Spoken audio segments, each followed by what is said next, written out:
Vamos só aguardar liberar aqui a transmissão ao vivo. Bom dia a todos que estão aqui na sala. Sejam bem-vindos à nossa programação de Direito Civil nesse Congresso Internacional Online do Centro Universitário SESMAC. A gente hoje tem a grata satisfação de contar com a presença de grande parte do corpo docente da área de Direito Civil da faculdade. Aqui estão a professora Helenice Oliveira, o professor José Barros, a professora Paula Fazio, Sueli Torquato, Manuela Gato, Hilda Monte, o professor Bruno Magalhães e o professor Eduardo Lira, tá? E todos estamos aqui para receber o professor Manuel Davi Maceno, que será o nosso conferencista agora desse início de manhã. E eu queria também, pessoal, aproveitar para dizer a vocês que nós estamos num momento de integração da graduação com o mestrado. Esse é o momento da gente aprender com experiências de quem tem outras vivências, é o que a gente vai ver daqui a pouco nessa conferência. Fiquem à vontade para enviar perguntas pelo chat da sala, as perguntas vão chegar aqui para nós. A gente tem um tempo hoje, infelizmente, limitado, mas eu posso já garantir a vocês que aquilo que não for possível de ser perguntado e respondido ao vivo será encaminhado para cada um dos conferencistas, dos participantes, para que a gente possa tentar obter o máximo possível dos trabalhos de hoje por aqui, tá? E sem mais demoras, para que a gente possa iniciar o trabalho, eu queria apresentar para vocês o professor adjunto do Instituto Politécnico de Beja, em Portugal. Lá ele integra a coordenação do Laboratório de Segurança Informática e Cybercrime e o mestrado em Engenharia em Segurança Informática. Hoje ele atua como encarregado de proteção de dados do Instituto. Além disso, ele tem uma forte atuação no Brasil. Ele integra a rede de especialistas em proteção de dados da Europol, ele integra o grupo de estudos de direito digital e compliance da Fiesp e também atua colaborando na Comissão Estadual de Direito Digital da seção de Santa Catarina e a Comissão de Direito Digital da subseção de Campinas e Comissão de Inovação, Gestão e Tecnologia de Guarulhos. Onde é que são esses órgãos? Todos em suas subseções da OAB, da Ordem dos Advogados do Brasil. Vocês já percebem, pela vastidão do currículo aqui, primeiro, a vocação do nosso conferencista em colaborar, em compartilhar conhecimento, e ele vem ajudando muito em vários níveis aqui de instituições brasileiras na compreensão de como é esse universo que, para a gente, se descortina a partir da entrada em vigor da Lei Geral de Proteção de Dados. Professor Dr. Manuel Davi Maceno, é uma grande alegria trazê-lo aqui, poder compartilhar esses momentos e queria lhe passar a palavra, dando as boas-vindas em nome de todos que estão aqui na sala. Bom, a honra é minha. Além disso, eu tenho um especial gosto em ter correspondido a um convite de um amigo, do Marcos. Aliás, não vou dizer há quantos anos a gente se conhece, e há quantos anos estamos com amigos comuns.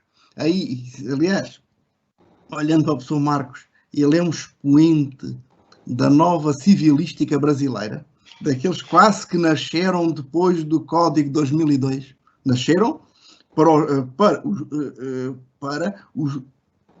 os aprofundamentos académicos, certamente, porque as graduações em geral até eram anteriores. Não, mas estou a pensar até nos vários Marcos, não só Herardo, estou a pensar ainda há pouco vendo coisas com o Marcos Catalã, pensando com o Pablo Malheiros, com o Lucas Barroso. Essa turma, uma turma que esteve muito próxima, estou a pensar quase 20 anos, do grupo de estudos da professora Gisele de Ironaca, na USP, ou pensar que isto é tudo muito pequenino. Aliás, na altura, por exemplo, o Marcos depois acabou sendo orientado um professor Davos Maluf, o qual também ele e a esposa foram alunos meus num curso, até num cruzeiro da Congress. Isto é tudo muito pequeno. Isto aqui, Portugal e Brasil são países muito pequenos. Eu trabalho há anos de Direito e Tecnologia com questões de dados. Mas é preciso atender o diferente contexto também histórico. Isto é, por razões que se prendem com história, que não irei desenvolver, a não ser que haja alguma pergunta específica. Portugal tem a proteção de dados na Constituição, separada da privacidade, desde 1976. Portugal assinou, ainda que tenha tardado a ratificar, a Convenção do Conselho da Europa, de 28 de janeiro de 1981, quer dizer que, aliás, condiz o Dia da Proteção de Dados. Também a ANPD referiu. Isso, 50 anos. A nossa primeira lei de proteção de dados cumpriu 40 anos, agora a 29 de abril. A Lei 10/91. A União Europeia, primeiro com o objetivo até completamente privatístico, estamos aqui na sala do privado, de facilitar, permitir a livre circulação de mercadorias, trabalhadores, serviços, avançou com uma diretiva em 1995.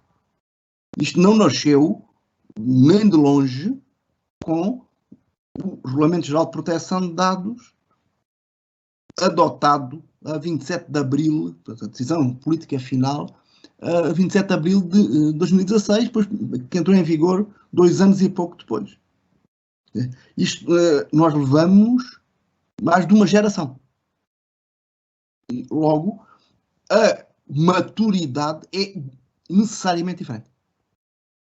É necessariamente diferente. Daí também não haver aqui a mesma ânsia, quase da potência, que está aí na questão dos dados, porque é uma questão nova. Aqui é uma continuidade.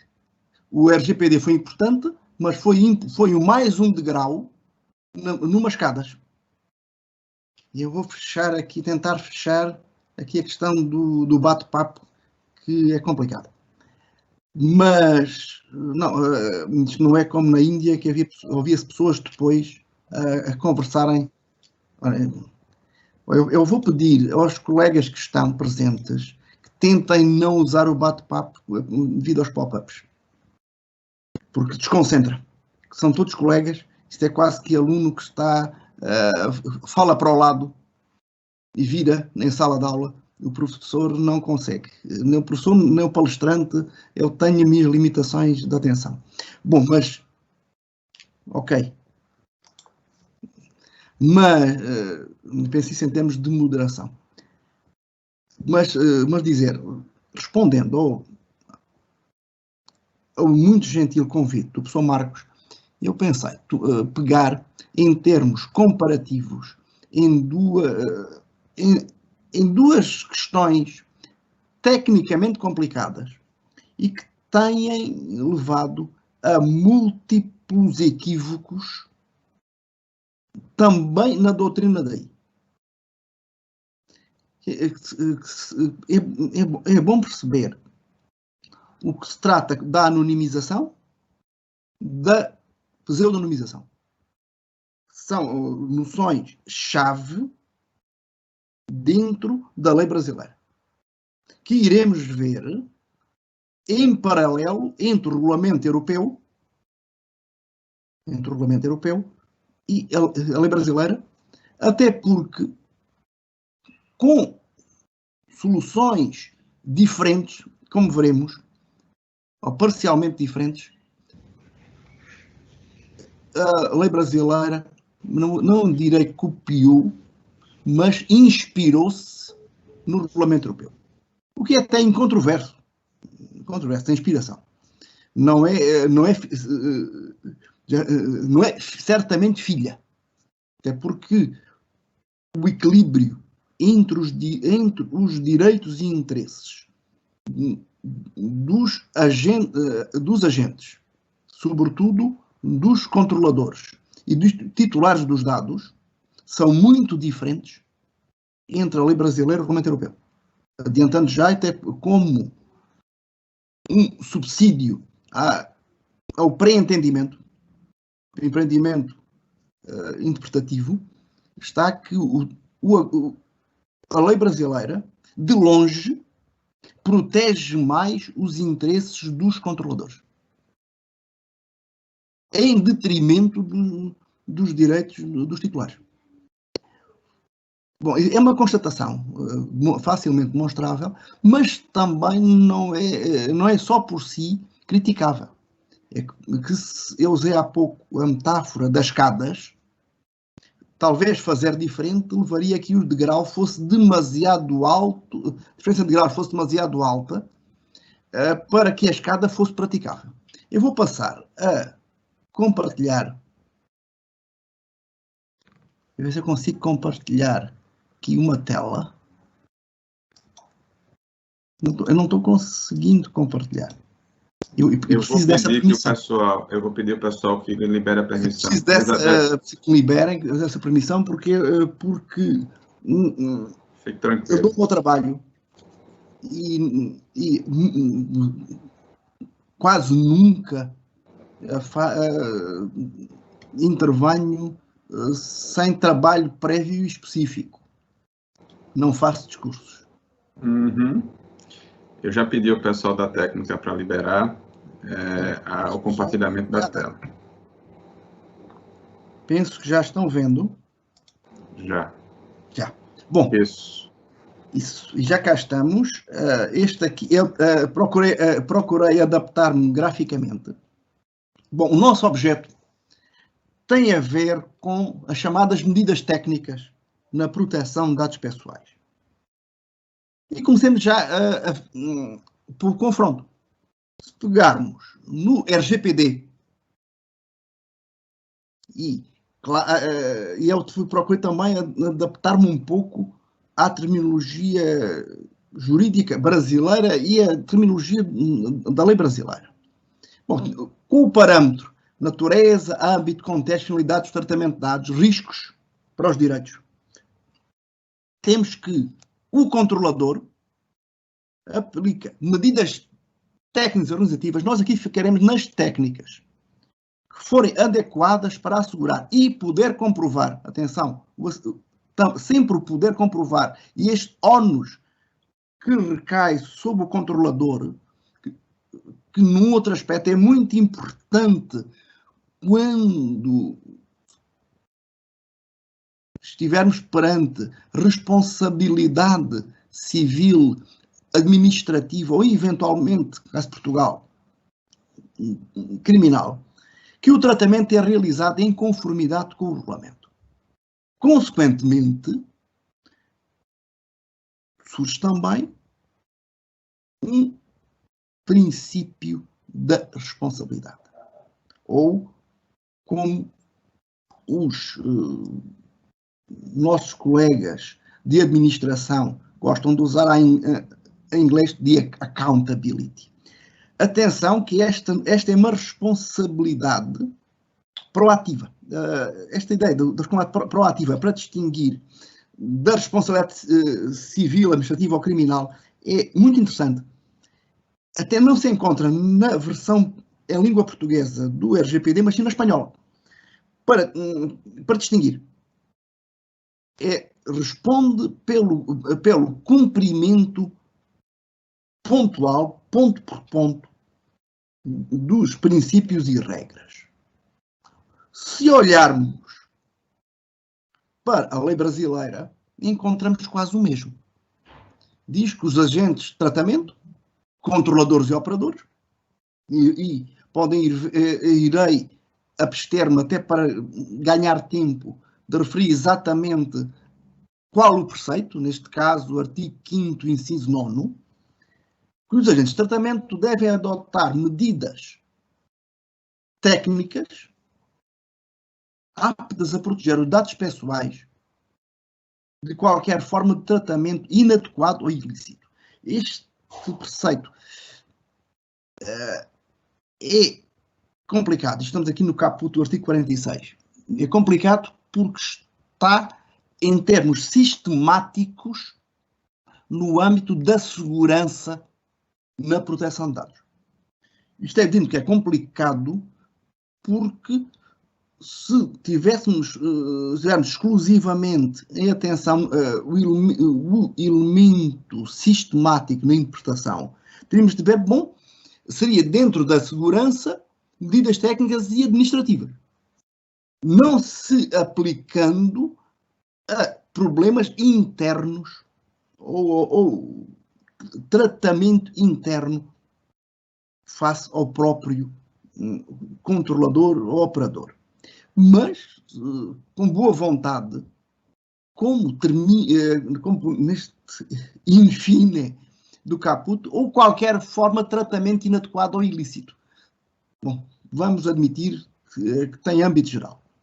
Além disso, é também previsto que as garantias suficientes de observância dos princípios gerais de proteção e do direito do titular serão também analisadas de acordo com medidas técnicas realizadas pelo operador. Bom, pelo operador, este preceito, o artigo 35 tem a ver com responsabilidades do controlador do operador, mas temos que entender, mas teremos mesmo que entender, até por maioria de razão, que se assim é para o operador, também o será para o controlador, aquele que define as finalidades do tratamento. Porém, se anonimização e desanonimização são procedimentos técnicos afins do ponto de vista da engenharia e no plano europeu, até foram por isso mesmo foram tratados em conjunto por um parecer do que se chamava o grupo de trabalho do artigo 29, muitas vezes aparece WP 29, Article 29 Working Party, era um órgão que era mencionado no artigo 29 da Diretiva de 1995 sobre tratamento de dados pessoais, que é um órgão consultivo englobando representantes de todas as autoridades nacionais com a Comissão Europeia e que deliberava por unanimidade. Sendo um órgão consultivo, como todas as autoridades nacionais tinham participado, que era o critério de atuação expectável por parte quer dos cidadãos, quer das empresas. Seria internamente vinculativo. Com o Regulamento Geral de Proteção de Dados, passou finalmente a ter um nome e designa-se por CEPD, Comitê Europeu para a Proteção de Dados. No entanto, e vamos já ver que anonimização e pseudonimização têm funções diferentes. Anonimização. Começando pelo início, o princípio, para não haver ambiguidades no discurso. Quer RGPD, quer LGPD, tem por âmbito de aplicação material tratamento de dados pessoais. Daí seja fundamental ver o que é que se aplica. O critério em ambos é, antes de mais, a presença de identificadores que permitam conectar um determinado dado a uma pessoa natural. A definição do Regulamento Europeu é analítica. É com dado identificado ou identificável, uma pessoa natural que possa ser identificada direta ou indiretamente, em especial por referência a um identificador. E vai exemplificando. Nome, número de identificação, dados de localização, identificadores por via eletrónica, pensemos em números IP, MAC addresses.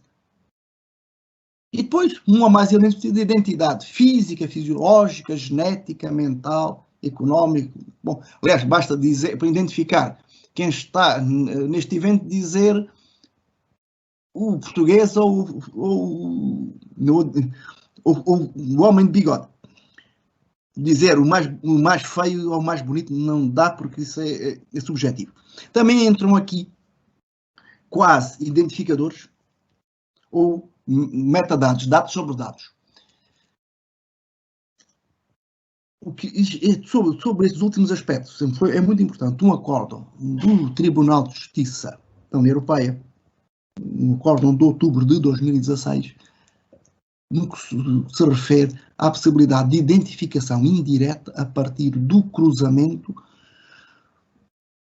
entre os números de IP que identificam a máquina pelas quais um acesso foi tentado. Isto é a Alemanha com até um contexto de hacking, com as listas disponíveis pelos provedores de acesso, desde que esse cruzamento possa ser feito em termos lícitos, designadamente na sequência de uma decisão judicial, esse identificador eletrónico será também ele entendido como um dado pessoal. Não referi antes, mas quer este acórdão, quer, por exemplo, o parecer do grupo de trabalho do artigo 29, é facilmente recuperável, bastando uma pesquisa simples na internet. Neste último caso, basta pôr o número do processo. Aliás, no RGPD isto é completamente assumido. Eu deixo aos colegas e, sobretudo, aos estudantes, mais ainda aos mestrandos, o seguinte: por razões que se prendem com a circunstância de a União Europeia ser uma organização internacional com ainda com caracteres de supranacionalidade, continua sendo internacional. Isto é, aplica-se isto, e consta, assim consta do Tratado da União Europeia, o princípio das competências por atribuição. Em inglês, o Principle of Conferral, ou em alemão, Competence. Isto quer dizer que a União só tem os poderes necessários às finalidades que constam nos tratados, todo o resto cabendo aos Estados, e existindo competências concorrentes, funciona um princípio de subsidiariedade, sendo indispensável fundamentar a razão de ser de a escala de decisão ser a europeia e não a nacional. Daí resulta que todos os atos legislativos da União Europeia, tanto regulamentos como neste caso, quanto diretivas, serem precedidos por preâmbulos muito longos, com múltiplos considerandos. Inclusive, é frequente que o texto dos considerandos seja maior que o texto dos articulados. Habitualmente, aos meus alunos digo-lhes, atenção, que os atos da União Europeia já vêm com livros de instruções.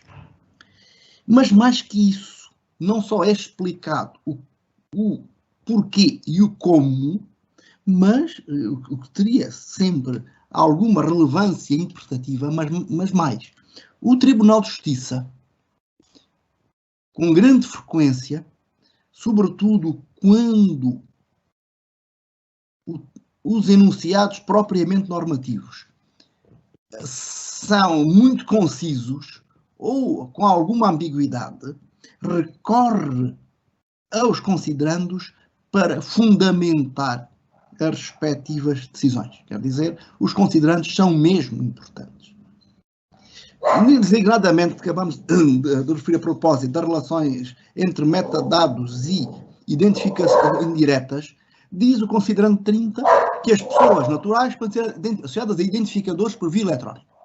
Estes identificadores podem deixar vestígios e estes podem ser utilizados para a definição de perfis e depois a identificação de pessoas naturais. Bom, porque é que eu estou com este discurso? Isto é especialmente importante. É que os princípios, leia, surgindo da proteção de dados, só se aplica ao tratamento de dados pessoais. não as informações anónimas. Tanto as informações que sempre foram anónimas, por não terem uma ligação ou permitir identificar uma pessoa natural, como aquelas que foram anonimizadas. Isto dito em termos muito simples, na parte final do considerando 26. Entretanto, e esta é uma matéria que eu tenho vindo a estudar e a publicar com particular atenção, temos um novo regulamento. No Brasil, o vosso plano sobre a internet das coisas, implicitamente também vai um pouco por aqui. Temos também um regulamento sobre o livre fluxo de dados não pessoais. Quer dizer, tem uma disciplina para dados pessoais e uma disciplina para dados não pessoais. Ora, para além de assumir até uma vis atrativa do regime dos dados pessoais, quando não for viável destrinçar entre dados pessoais e não pessoais, vai também não considerando dizer algo especialmente importante. Isto, se os progressos tecnológicos permitirem transformar dados anonimizados em dados pessoais, esses dados devem ser tratados como dados pessoais. Isto porque está a própria doutrina, não só europeia, mas, por exemplo, nos Estados Unidos, há mais de uma década, que Paul Ohm ou Daniel Solove publicam sobre as questões de reversibilidade das anonimizações, que é viável por via matemática, sobretudo com analíticas de Big Data, quer dizer, com recurso à inteligência artificial, e nem sequer a ferramenta especialmente sofisticada de inteligência artificial, é viável reidentificar dados anonimizados.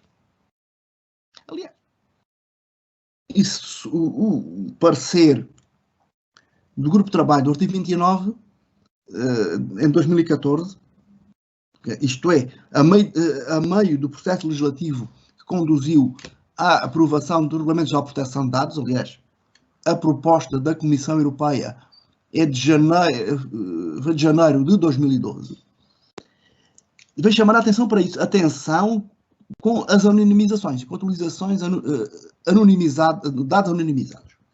E já tinha sido também visto bastante antes, pelo mesmo grupo de trabalho, em 2013 e 2013, a propósito de uma realidade que aí também têm, que é da reutilização pelos privados de dados administrativos.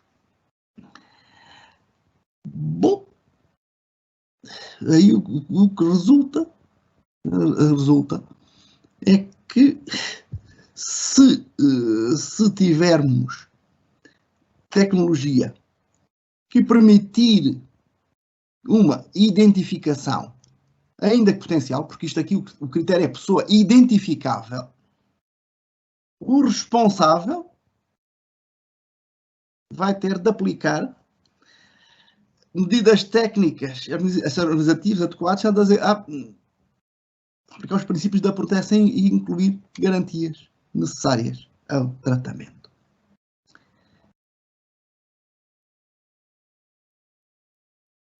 Isto é, quando a tal tecnologia estiver disponível, os riscos de tratar dados pessoais, não pessoais, é totalmente do controlador.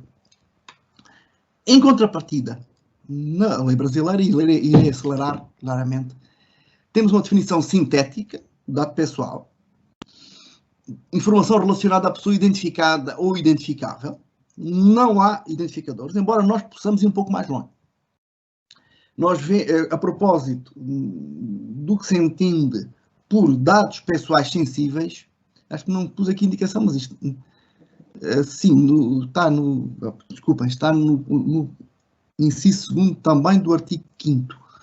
Nós temos que os dados pessoais sensíveis são espécies dentro dos géneros dados pessoais, tanto dados pessoais sensíveis são dados pessoais. Temos aqui uma orientação. E também há como delimitação negativa no inciso terceiro a propósito de dado anonimizado.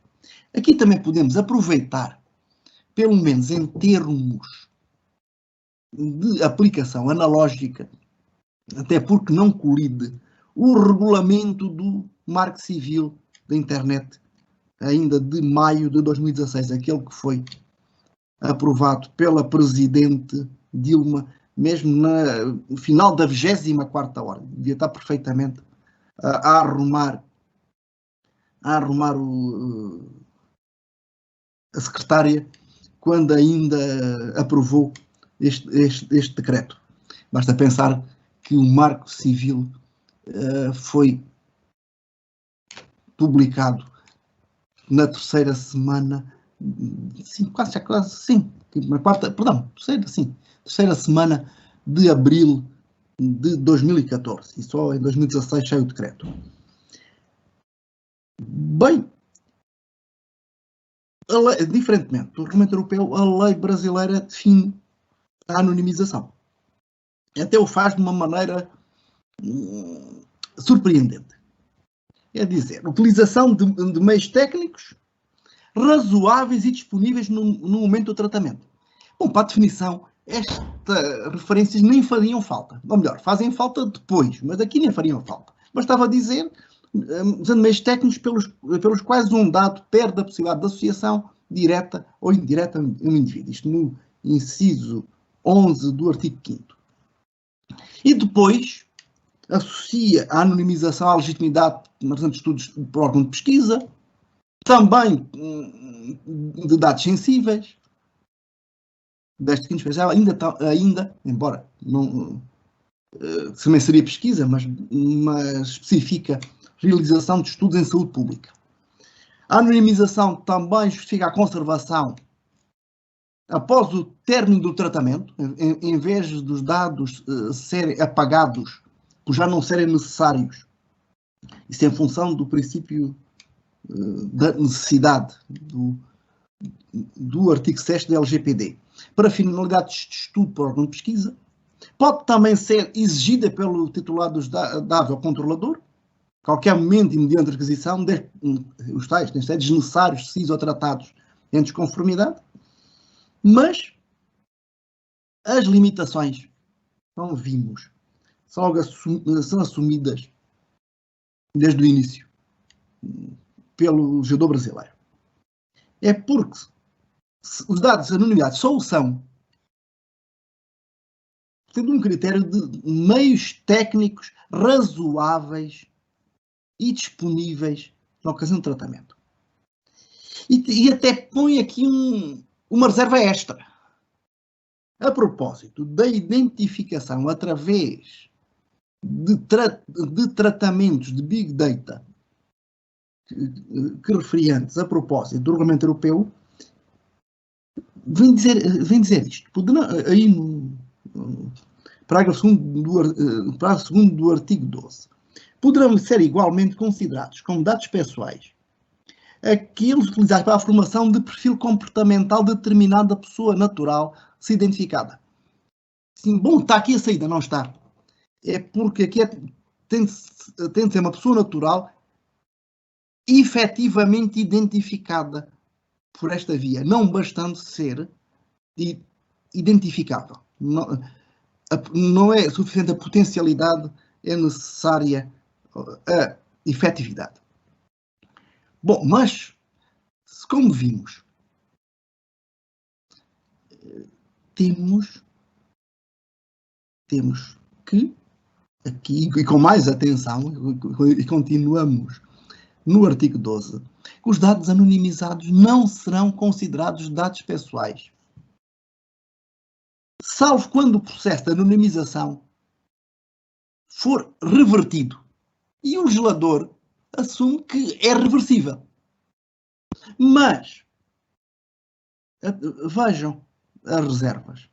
Utilizando exclusivamente meios próprios, não de, mas de ou de terceiro ou por terceiros, ou quando e volta com esforços razoáveis poder ser revertido. E ainda acrescenta duas coisas. Primeira, que a determinação do que seja razoável pode levar em consideração fatores objetivos. E, de novo, utilização exclusiva de meios próprios. E ainda encarrega a ANPD, Autoridade Nacional de Proteção de Dados, a dispor sobre padrões técnicos em processo de anonimização. Que é, em síntese, diferentemente do que ocorre na União Europeia, o legislador brasileiro isentou os controladores dos chamados riscos de desenvolvimento, que nós bem conhecemos a propósito da responsabilidade objetiva do produtor no contexto do direito dos consumidores.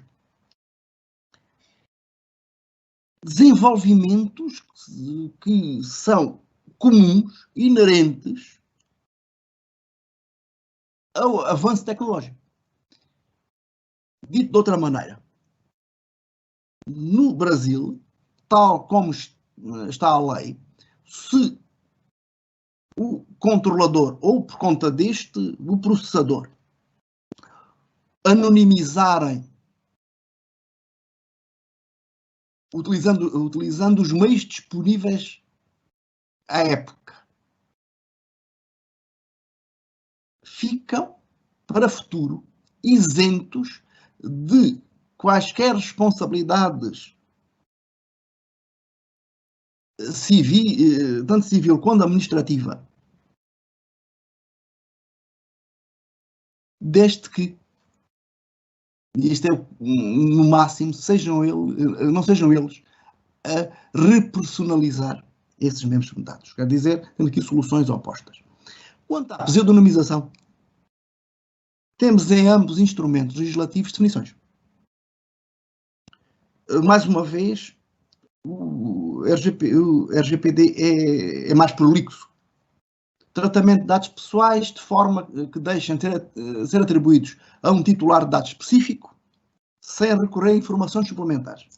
Desde que essas suplementares são mantidas separadamente e sujeitas a medidas técnicas organizativas para assegurar que os dados pessoais não se atribuem a uma pessoa física identificável ou identificável.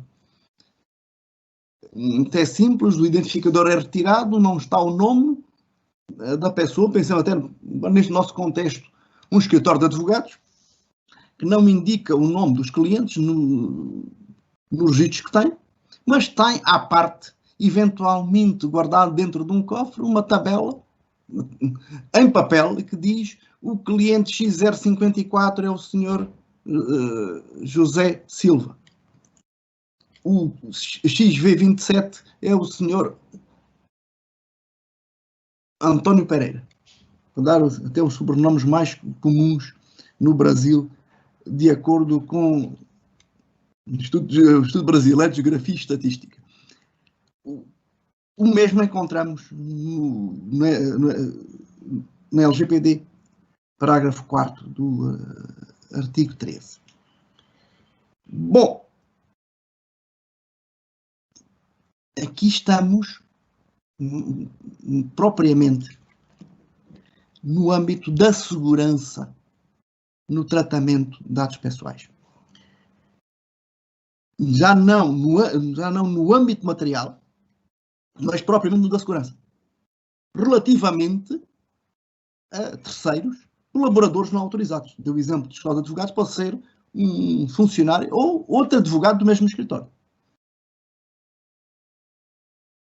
Ora, no Regulamento Europeu, nós temos um dever de segurança no tratamento. Também está conectado a um dos princípios relativos ao tratamento de dados pessoais. O da integridade e confidencialidade. Porque já devem ser tratados de forma que garanta a sua segurança, adotando as medidas técnicas adequadas. Por sua vez, da lei brasileira, temos isto mesmo chamado como princípio da segurança, e que exige a utilização de medidas técnicas, técnicas, aptas a proteger os dados pessoais de acessos não autorizados e a situações acidentais ou ilícitas, destruição, perda, alteração, comunicação ou difusão. O que é que temos aqui? No Regulamento Europeu, a pseudonimização é fortemente sugerida.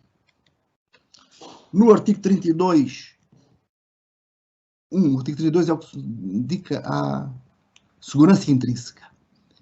É qualificado como medida adequada para assegurar um nível de segurança adequado ao risco. É um exemplo explícito de uma das medidas técnicas adequadas, dadas a aplicar com eficácia os princípios da proteção de dados e a incluir nas garantias ao tratamento. Também, assim, no contexto da proteção de dados, desde a concepção, o tal privacy by design, e também devendo constar dos códigos de conduta, quando organizações privadas procurem densificar e assim reduzir os riscos no tratamento de dados num determinado setor. Também para ser usada para fins de arquivo de interesse público, fins de investigação científica ou histórica, fins estatísticos. Bom, o problema aqui está em, tecnicamente, numa perspectiva de engenharia, a reidentificação ser ainda mais fácil que a da anonimização. É que é possível estabelecer correlações até fora de informática, até para consulta ao jornal local, saber se aquele acontecimento corresponde a, falei num processo, saber pela história, mesmo não pela descrição dos fatos, nem precisa dizer quem foi, porque as pessoas até sabem quem foi. Isto também por dados de rastreamento de cartões de crédito ou de celulares. Isto é realmente fácil. Ora, voltemos aos considerandos. Vamos ao considerando do RGPD, que diz, até com candura, a aplicação da utilização de dados pessoais pode reduzir os riscos para os titulares dos dados em questão e ajudar os controladores, os operadores, a cumprir suas obrigações. Tudo bem. E que deverá ser possível tomar medidas de pseudonimização, permitindo-se uma análise geral quando estiver tomando, este controlador estiver tomando medidas técnicas necessárias para assegurar a aplicação do controlamento de conservação em separado das informações. Daí também, uma muito forte preocupação no parecer com a inversão não autorizada da pseudonimização, aquele parecer de 2014, que fui indicando, o que exigirá uma pseudonimização forte que não permita ou não permita facilmente inferências internas. Bem, o que é que o mesmo considerando 26, que até é bastante longo, acaba por assumir? Que os dados pessoais que tenham sido pseudonimizados deverão ser considerados informações sobre uma pessoa natural, identificável. Logo, os dados pseudonimizados são dados pessoais. Os dados anonimizados não são dados pessoais, atenção. E diz mais, para identificar se uma pessoa é identificável, para determinar se uma pessoa é identificável, importa usar todos os meios suscetíveis de ser razoavelmente utilizados para identificar, direto ou indiretamente, a pessoa natural. Mas aqui é que isto torce. E torce é que para determinar se há uma probabilidade razoável, importa considerar todos os fatores objetivos, incluindo não só a tecnologia disponível à data do tratamento, recordo que vimos a propósito da anonimização no direito brasileiro, mas também a evolução tecnológica. Daí resulta responsabilidade, aqui também, responsabilidade civil, nossa terminologia contorno nacional de ações administrativas, e no que se refere a Portugal, porque a nossa tradição é de criminalizar comportamentos para o controlador ou para o processador. Finalmente, embora a lei brasileira defina a pseudonimização, apenas a refere a propósito da realização de estudos de saúde pública em alternativa à anonimização. Embora possa ser empregue em geral, em termos gerais, por ser uma das medidas técnicas aptas a proteger dados pessoais de acesso não autorizado em situações acidentais ou ilícitas de destruição, pela alteração, comunicação ou difusão. Ou ainda mais especificamente,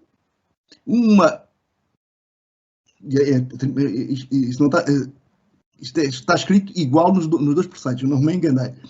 Uma das medidas de segurança técnicas aptas a proteger os dados pessoais de acessos não autorizados de situações acidentais pela alteração, comunicação de forma de tratamento inadequado ou ilícito do artigo 46, do caput do artigo 46.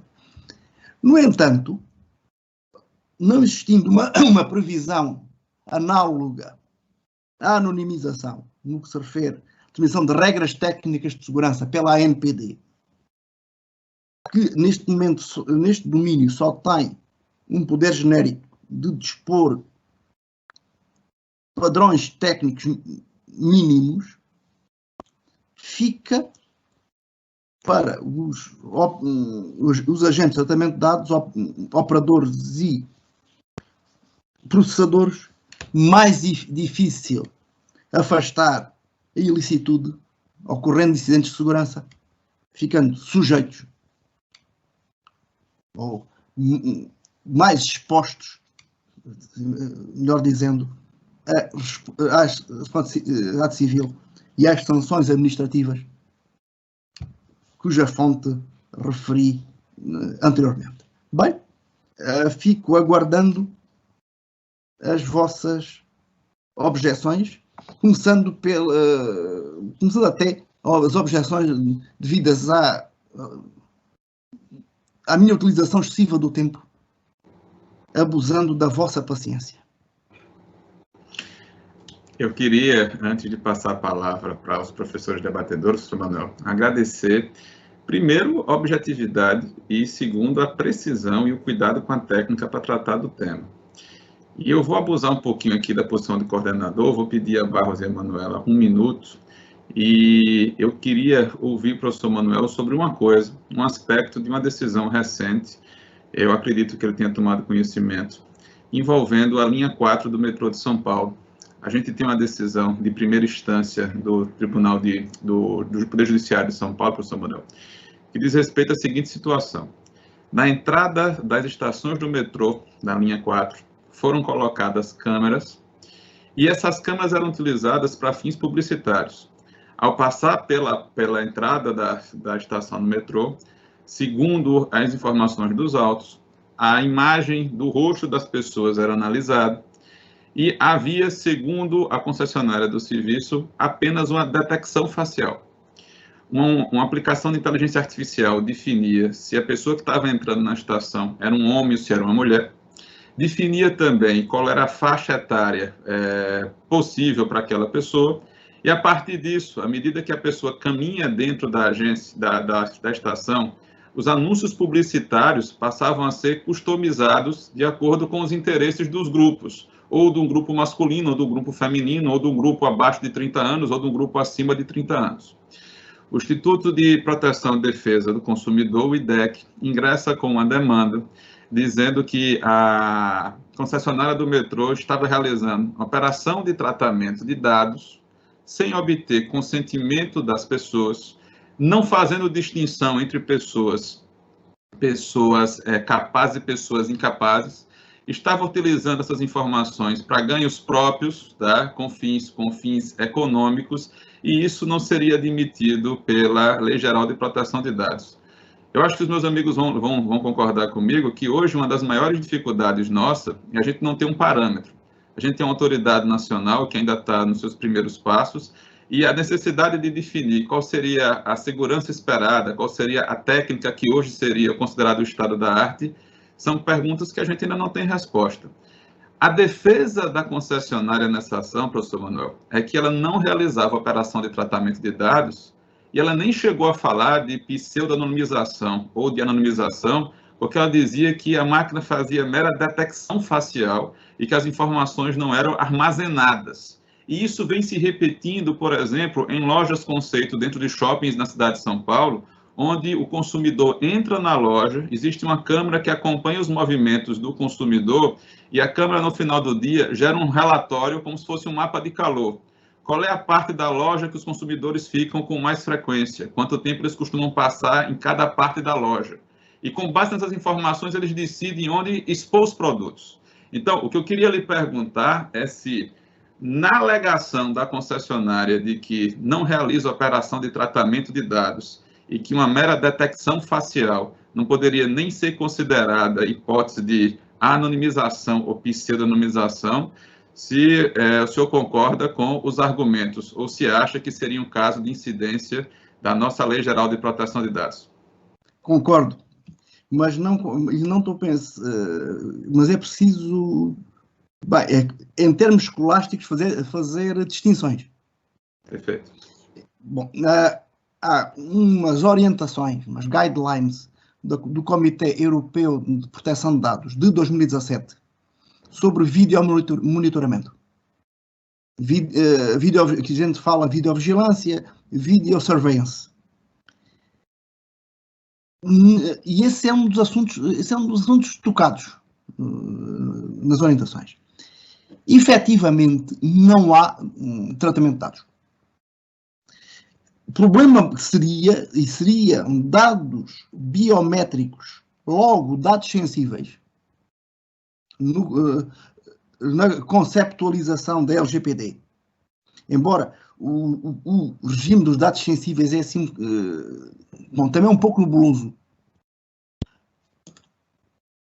Se houvesse uma conexão a um banco de dados, é bem pensar que uma foto não é um dado sensível.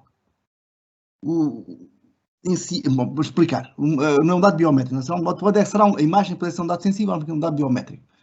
Porque, pensa numa foto, o que se trata é um algoritmo que identifica um conjunto de pontos e converte matematicamente. E essa pessoa é depois identificável. E aí eu referi, salvo erro, no artigo 12 da LGPD, a questão dos perfis. Salvo erro, parágrafo 3º. Pronto, agora estou citando de memória. Isso é uma coisa. Mas vejam que eu sublinhei, o que o legislador exige é que seja identificada, nem sequer é identificável. Eu fiz essa pontualização. Aí o que temos não temos porque a máquina não fica com a imagem, não a liga a ninguém. Mas há videomonitoramento algorítmico. Eu tenho agora quase 13 mestrandos a fazer pequenos trabalhos sobre isso. Aliás, sobre esse parecer e um também da Autoridade Europeia da Proteção de Dados nos acessos aos prédios da União Europeia. E também até de um parecer da nossa autoridade, da CNPD, de 2020. Porque a polícia queria pôr, e o município queriam pôr identificação biométrica numa praia. A dizer que não, ou seja, se estiver ligado, se os dados ficarem, e se os dados permitem identificar alguém, isso é uma coisa. Mas nem identifica. Olha, na China, e vou dar um exemplo muito mais perto, mas pronto, na China, e com praia, na China, há bancos de dados também ligados, bancos com monitoramento algorítmico ligados ao credit scoring. Não sei como é que consigo traduzir isso. Crédito social. É outra. E aí, aqui seria cadastro positivo. Aqui seria cadastro positivo. Ou negativo. No sentido de se eu passo numa cidade chinesa de grande dimensão, eu passar fora de uma faixa de pedestres, a câmara pega, identifica e envia automaticamente, o sistema envia automaticamente uma multa para casa para pagar na caixa automática do banco. Faz isso. Mas não é isso. Aqui é comum se identificarem se é homem, se é mulher, se é gordo, se é magro. E aí, imaginem que há alguém que é plus size. Pronto, assim, podemos que uma senhora que veste tamanhos grandes. Ou então que é assim ou então que é muito magrinha. Veem que é uma mulher que é muito magra, mas olha, dizendo assim, na loja, veja os tamanhos XL ou XXL. Isso não estamos aí, não estamos com tratamento de dados pessoais. Se conseguisse identificar a pessoa enquanto cliente, porque tinha lá o registro de cliente, e começa a mandar para casa publicidade assim, isso é já outra coisa. Ou começam a fazer desconto, mas aí não há tecnicamente tratamento de dados pessoais. Onde é que já tiveram? E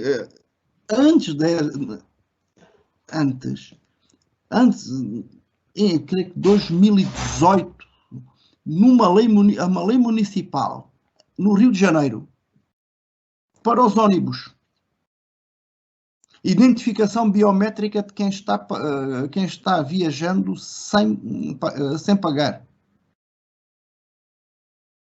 Qual é a base legal? Nenhuma. Aliás, eu tenho tido aqui estudantes brasileiros em mobilidade. Eu, ano passado, pus 2 da UFMG a estudar qual era a base legal para o videomonitoramento. Nada.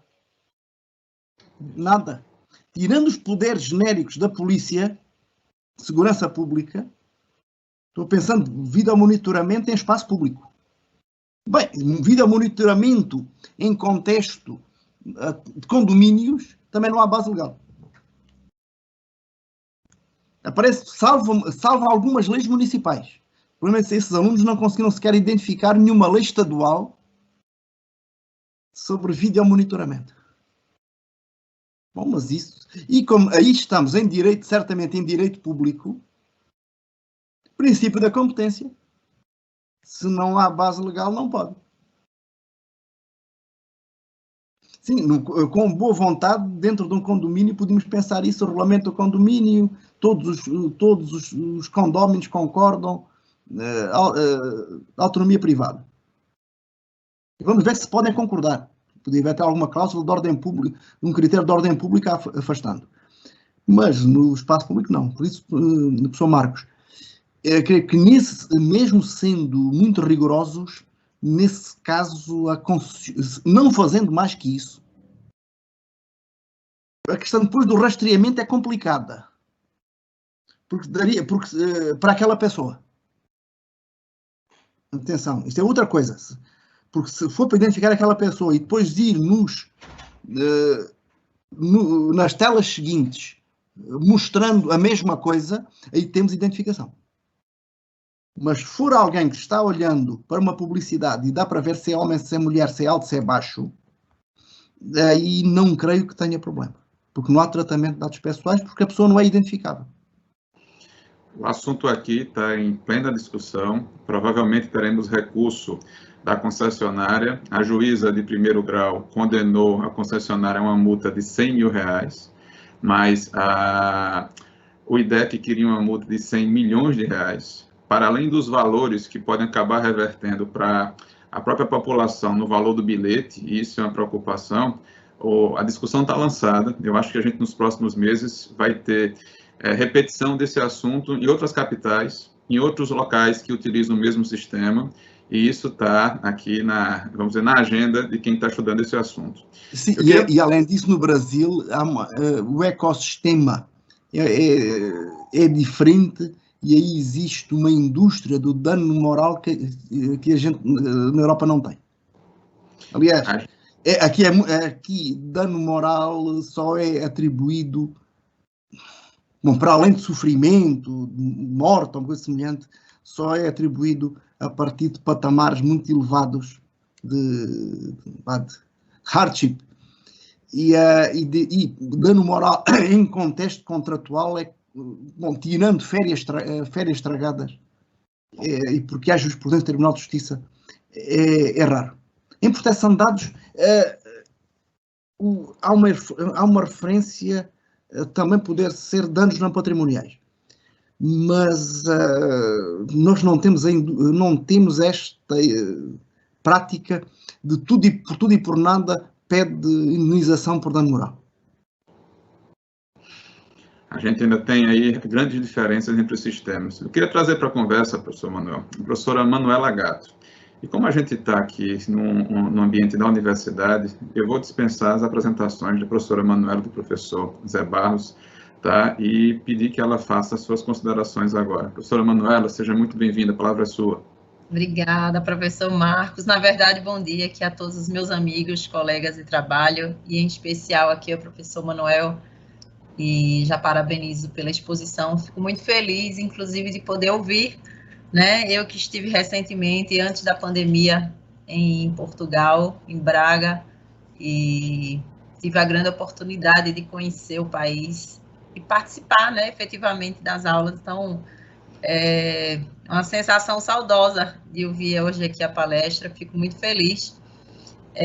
Na verdade, ouvindo, eu vou puxar o gancho aqui, professor Marcos, também para fazer... Na verdade, eu teria tantas perguntas, porque é um assunto extremamente instigante, né, falar de proteção de dados hoje. Eu acho que o Brasil, ele está passando por um processo, inclusive... Eu puxo até essa pergunta, né? Porque nós estamos tentando ressignificar agora o próprio conceito de privacidade, o que seria privacidade, né? Eu acho que a gente tem uma dúvida se o que nós conquistamos sobre a privacidade ele está sendo renomeado agora, ressignificado. A gente precisa entender que se confunde muito também com o conceito de dados pessoais, né? O que seriam os dados pessoais? Veja, o professor Manuel trouxe muito bem nessa questão agora, que o fato dessa não identificação não alcançaria, né, os dados pessoais.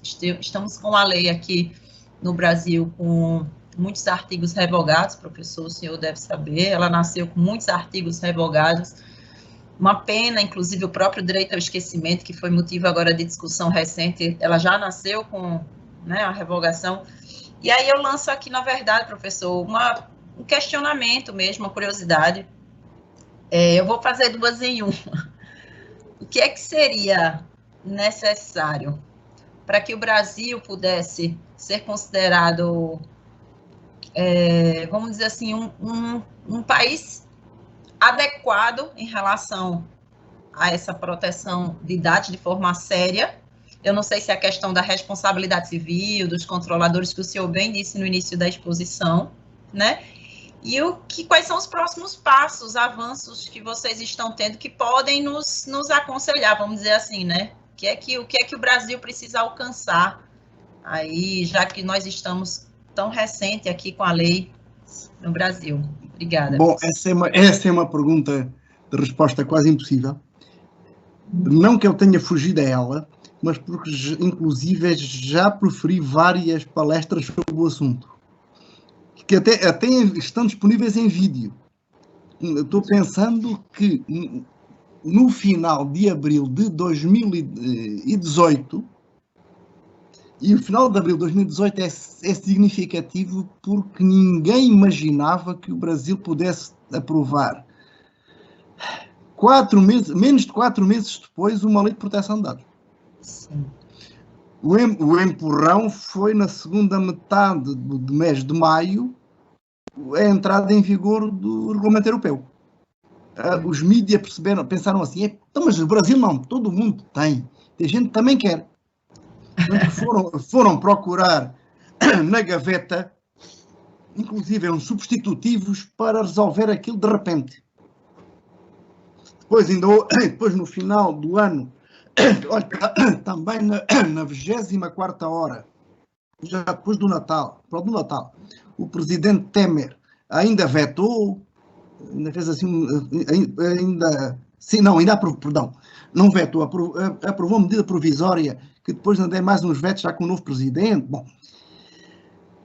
Bom, mas a questão é muito técnica. É técnica.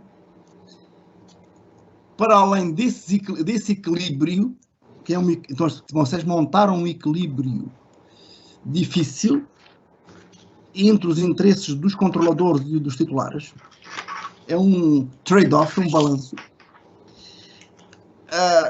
O que é que seria, a sua pergunta formulada, o que é que seria necessário para que a Comissão Europeia proferisse uma decisão de conformidade permitindo que os dados da União Europeia circulassem para o Brasil? Tal como acontece, ou melhor, acontece antes do RGPD e mantém-se para a Argentina e para o Uruguai, vossos parceiros do Mercosul.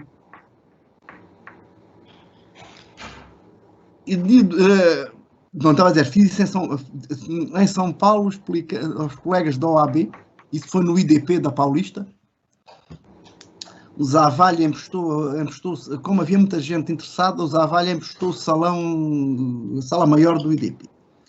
E depois essa palestra minha foi gravada clandestinamente pelo Marcos Cabello, que até pertencia à OAB Nacional, e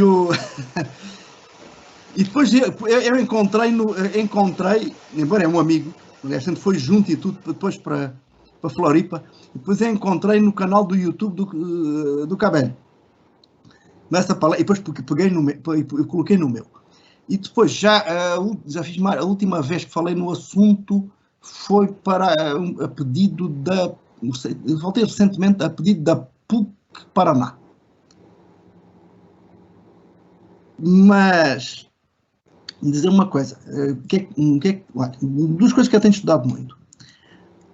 A ANPD não pode ser um órgão dependente do Executivo. E nem põe em causa o mérito pessoal de quem está na direção, mérito pessoal e a seriedade. Tem de haver garantias efetivas. A única garantia que sobrou foi a sabatina no Senado. Vou usar a vossa terminologia. Embora, na prática, a sabatina durou pouquíssimo tempo. Os senadores não terão levado demasiado a sério a avaliação dos indicados pelo Presidente. Indigitados pelo Presidente.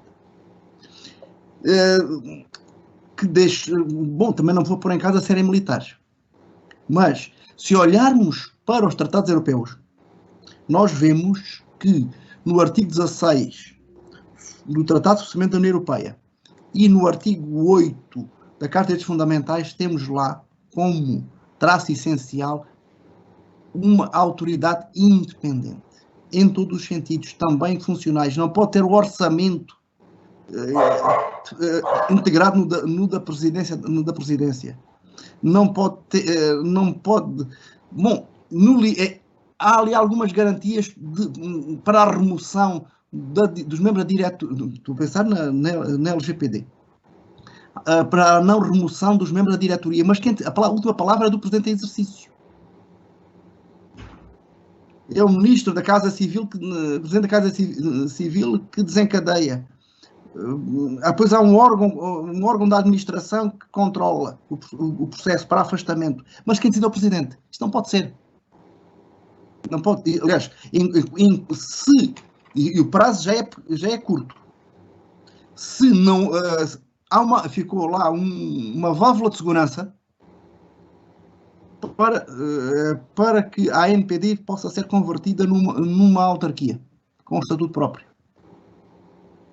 Mas essa válvula de segurança tem um prazo curtíssimo de caducidade e cai dentro do mandato do atual Presidente. Quer dizer, vai ser o presidente hoje a decidir.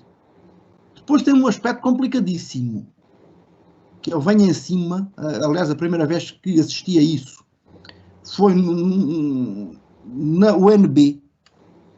Estive lá palestrante foi no encerramento de um simpósio sobre inovação, que vai voltar agora, tens de voltar para o mês que vem, e aí vou estar muito mais descansado, porque no dia 22 estou a moderar uma mesa com o Veronese, o Danilo Doneda e todo mundo.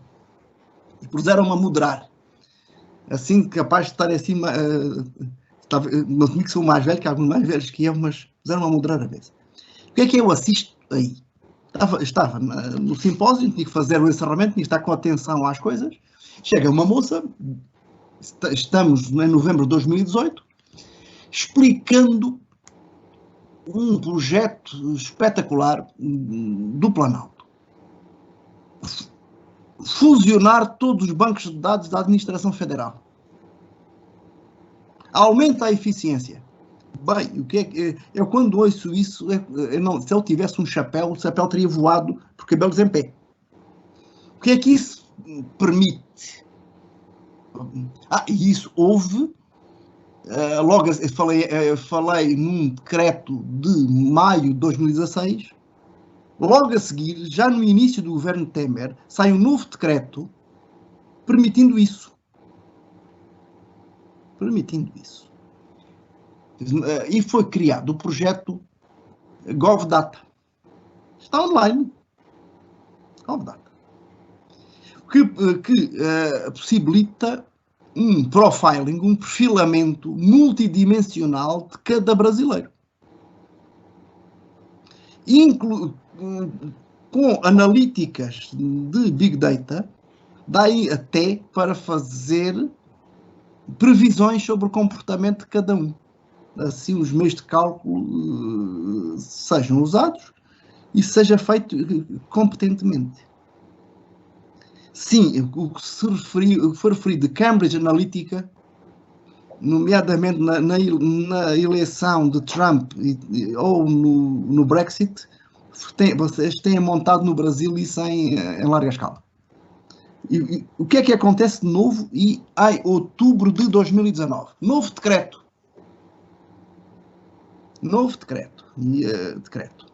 que cria um sistema de segurança e identificação de dados. Eu posso ir recuperar a informação porque já palestrei sobre ela. O que é que temos aí de brutal?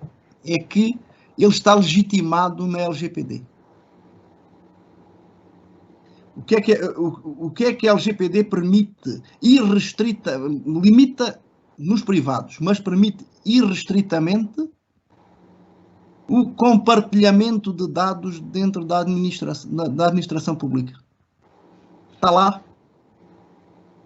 Pois é que muitas vezes, e perdoem-me alguma crueza, há muitos colegas do Brasil que andam entusiasmadíssimos com questões principiológicas, mas no que toca à LGPD, ligam um pouco aos dispositivos, às regras. E eu dei-me ao trabalho de fazer um estudo granular da LGPD. Sim, quando eu refiro um inciso ou um parágrafo do outro artigo, isto é trabalho... É trabalho de jurista. Eu sou um artesão do direito, não sou um pensador do direito. Mas aí tem isso. Ou seja, temos uma administração pública legalmente apta, a partir da LGPD, a controlar cada cidadão, sendo controlada por uma autoridade não independente. Enquanto pelo menos esses aspectos não forem mudados nem de cabeça para baixo, haverá uma decisão de conformidade nos termos dos artigos 44 e 45 do RGPD. Embora possa sempre acontecer um milagre, e como se diz que Deus é brasileiro, vamos acreditar, é possível que a ANPD desenvolvam uma cultura de independência e de bater o pé ao Executivo, este ou outro, vamos admitir isso, e vamos ver também que, em vez de a ANPD, a administração pública e os tribunais se fixarem no articulado, leiam tudo à luz dos fundamentos do artigo 3º e dos princípios do artigo 5º. Se lerem por essas duas lentes, é possível que dê certo. Se Eu não... queria... Me permita uma parte, professor, para atualizar o pessoal que está ouvindo o assunto pela primeira vez. O programa de uniformização dos dados e de consolidação do banco de dados do público está em pleno andamento.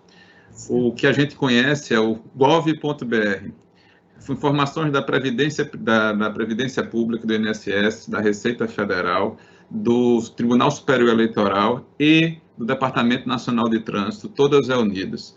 Com um agravante, professor, o compartilhamento não tem sido feito apenas com órgãos públicos.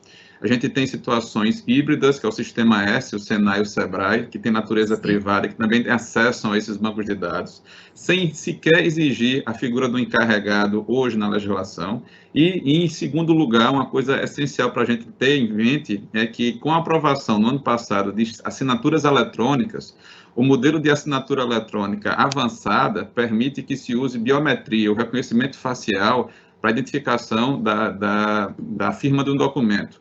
Resumo da história. O SERPRO, que é o órgão de processamento de dados do governo federal, tem vendido o serviço para empresas privadas, permitindo que empresas privadas acessem as informações biométricas que o governo federal tem para confirmar a identidade de pessoas.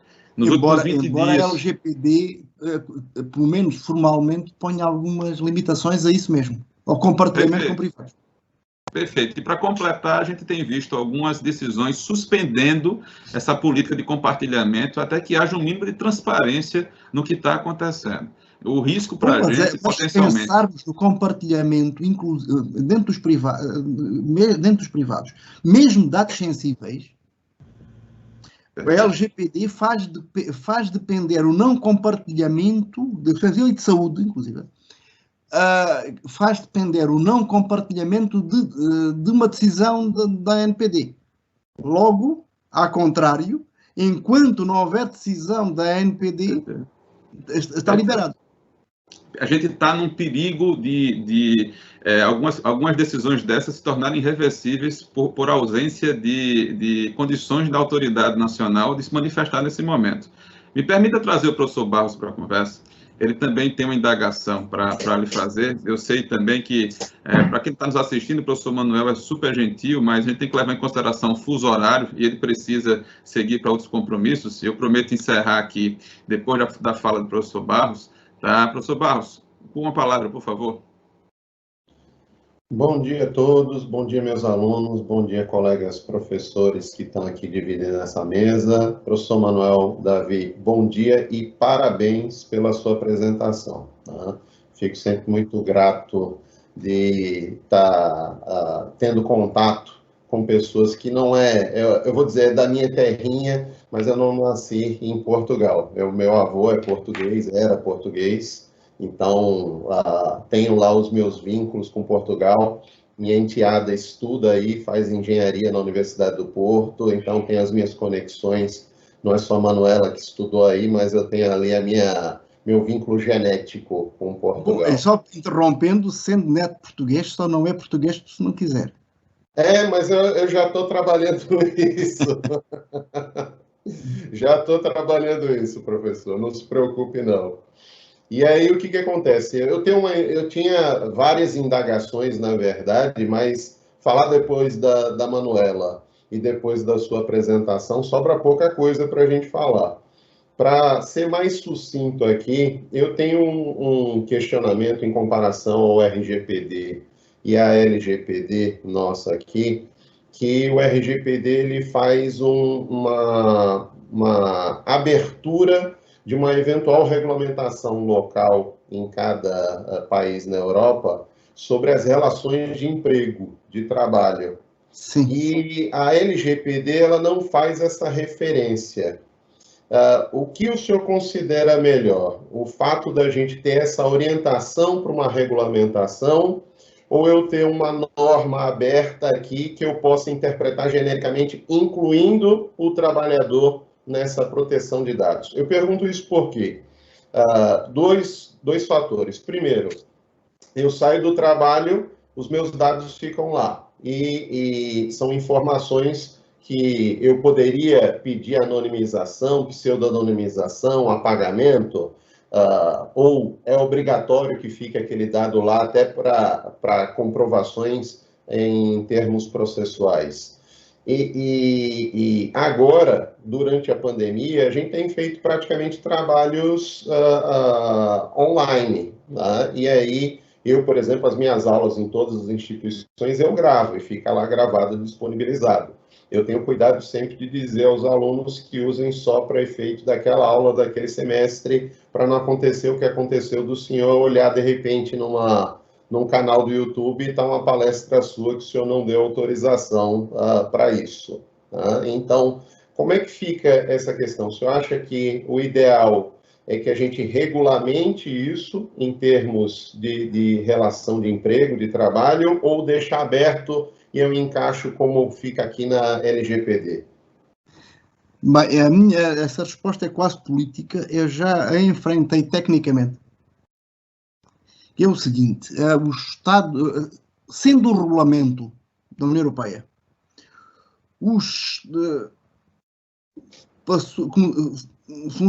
passou a funcionar um mecanismo de preempção. Os Estados, havendo o regulamento, os Estados-membros não podem voltar a legislar na matéria, a não ser que o próprio regulamento o permita. E isso acontece com trabalho, ou acontece designadamente do tratamento de dados de saúde, onde se permite, há ali uma abertura para a regulamentação interior. Ou há também uma abertura, ainda que considerando 19, para o tratamento de dados na justiça. Na justiça civil, não estou pensando na justiça criminal, porque isso aí está mesmo, tal como na lei brasileira, está previsto um tratamento à parte. O que acontece é que já havia nos diferentes Estados-membros tradições diferentes, distintas. No nosso Código do Trabalho havia e continua havendo normas específicas em matéria de proteção de dados. Designadamente, olha, videomonitoramento, ou controle biométrico de acessos, ou questões relacionadas até com o controle da localização. Estou pensando de caminhoneiros, assim. Isso já estava, e dizer, também a questão de saber se o monitoramento para fins de segurança, essas informações podem ser utilizadas para fins de avaliação de desempenho ou inclusive disciplinares. Como havia regras muito diferentes nos Estados-membros, a União houve um compromisso de dizer, tudo bem, quem considerar que, tal como que o RGPD chega, tudo bem. Quem considerar que pode ir mais longe, atenção, mais longe, mas nem sequer não é para criar regime especial como um regime especial na justiça criminal. É uma regulamentação. Densifica, especifica. Quer dizer, os Estados-membros passaram a ter, ou conservaram, poderes legislativos, mas legislativos subordinados. Podem ter regras próprias, mas essas regras próprias têm que estar dentro do âmbito do regulamento. Não é um X mais um. É dentro do X. Pensando na relação de teoria do direito entre norma geral e norma especial, norma excepcional. Aqui, as normas especiais não afastam a norma geral. Ou seja, o normativo interno, no caso que temos no nosso Código do Trabalho, não afasta o RGPD. Integra, tem que ser lido em conjunto. Mas há normas, a União Europeia tem normas especiais desde a mesma altura no que se refere ao tratamento de dados nas comunicações eletrónicas. O que, aliás, é um aspecto que tem sido, permitam-me que ainda fale, um aspecto que tem sido meio descurado, creio eu, aí é a relação entre o RGPD e o Marco Civil. Há componentes do Marco Civil que têm a ver com tratamento de dados e há componentes da LGPD brasileira, disse há pouco, LGPD mal, entre a LGPD e o Marco Civil. Enquanto há aspectos, a LGPD também se aplica, fora da internet, até se aplica a tratamentos manuais. Há arquivos à antiga, datilografados, o arquivo de advogado com pastas à antiga, isso aplica-se à mesma. Aplica. Já estamos fora também da internet. Mas também quando fiz de propósito, diz, tem a lista dos clientes com os códigos postas numa folha de papel, num cofre, na qual nem o funcionário tem acesso. Para que o funcionário, se for demasiado curioso no escritório, ou pago por outro advogado, não vá consultar e fica a saber demais. No caso, disse como exemplo na pseudonimização. Mas é uma questão política. Aí o problema não se coloca. Isto é, se o vosso legislativo pretender aprovar uma lei de proteção de dados em contexto laboral, nada o impede. É especial face à LGPD. Até pode afastar normas da LGPD. Porquê? Porque o Brasil mantém plena soberania legislativa. Se não houvesse esta abertura no próprio RGPD, Portugal não podia ter mantido normas especificando. Olha, dá um exemplo. O videomonitoramento estava previsto ser com autorização prévia da autoridade. Passo o pleonasmo, o aparente pleonasmo. O sistema, que era o sistema da diretiva e da lei anterior. No RGPD o sistema é de controle a posteriori. Logo, uma empresa que queira colocar câmaras de videomonitoramento na portaria não tem de pedir autorização. Tem de cumprir e, se necessário, demonstrar que cumpre, havendo uma fiscalização ou uma auditoria. Porque é que tem que ser assim? Mas o legislador podia manter. Não pode. Não pode. Porquê? Porque colidiria com o regulamento. Não sei se respondi cabalmente. Eu acho que o professor Barros está satisfeito aqui pelas reações, professor Manuel. E como a gente já abusou demais da sua boa vontade, a gente já passou um pouco do tempo, eu queria agradecer.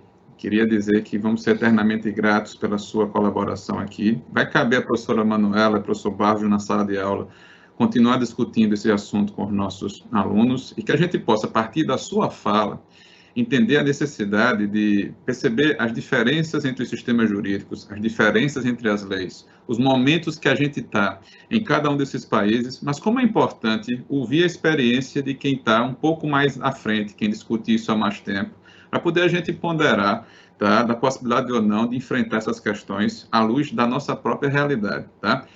Mais uma vez, eu só tenho que lhe agradecer e dizer que o SESMAC vai estar sempre de portas abertas e, com sua autorização, eu vou encaminhar os vídeos das palestras recentes que o senhor fez, que estão disponíveis no YouTube, para que os alunos que queiram continuar entendendo ou conhecendo mais o regulamento europeu a partir das suas impressões possam ter acesso a mais material de pesquisa e mais material de consulta.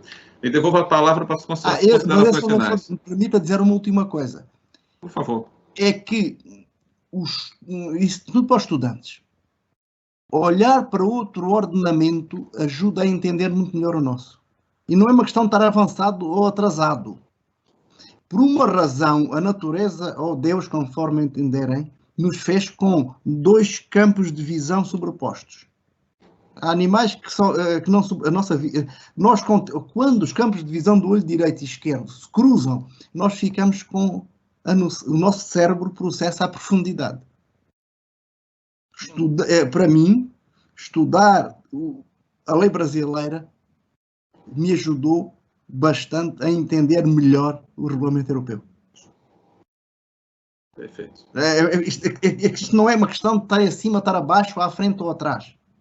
É que a consciência da diferença e do contraste ajuda-nos a entender melhor aquilo que temos. Também criticamente. Perfeito. Tá? Então, meus amigos, essa foi a participação aqui da nossa primeira conferência. Tá? Professor Manuel, mais uma vez, muito grato. Tá? E as perguntas que estão chegando para mim no chat, depois eu vou encaminhar para o professor Manuel, caso seja necessário aqui, e encaminho as respostas oportunamente. Professor Manuel, a gente segue o evento. O senhor fique à vontade, se precisar se retirar da sala, se quiser ficar conosco, será um grande prazer. Irei tentar acompanhar durante a tarde, porque tenho uma aula tenho aqui umas 3 horas, mas ainda terei que almoçar. Por isso eu vou desligar a câmara e tentarei acompanhar em continuidade, depois de comer alguma coisa. Porque então, os professores de Direito são muito etéreos, mas também precisam de comer de vez em quando. Perfeito. Há de se garantir um mínimo existencial. Muito obrigado, tá? Uma boa tarde aí já.